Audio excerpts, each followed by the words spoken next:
Olá pessoal, sejam bem-vindos e vocês estão mais uma vez aqui no meu canal. Pessoal, hoje eu quero mostrar para vocês aí, ó, o som do meu Vecta 99, pessoal.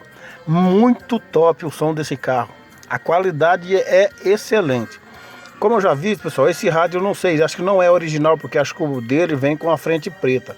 Mas é top de linha o som, a qualidade do som desse carro.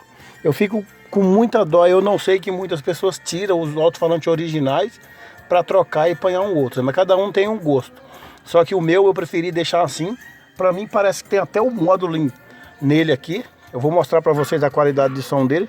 Já vou dar uma levantadinha no volume aqui para vocês verem.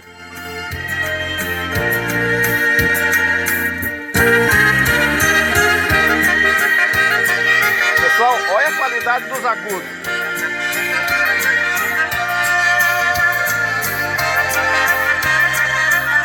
Vou mudar de som aqui, ó.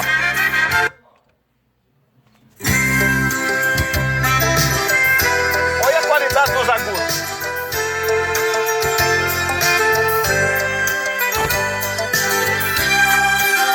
A acústica dele é muito boa. E fora o grave pesado que tá dando. Olha.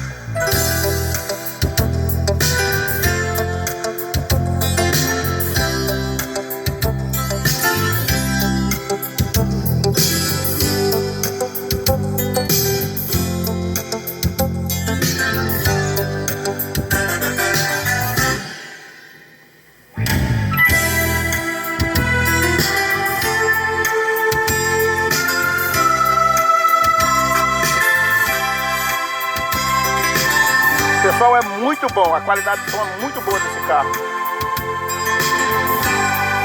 Olha só, pessoal. Muito top. Olha o agudo.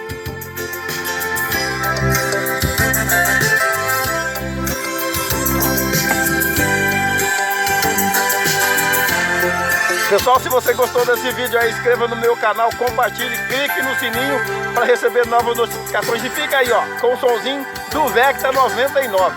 Eu quero fazer mais vídeos dele, pessoal, para vocês aí, ó. Olha aí o somzinho.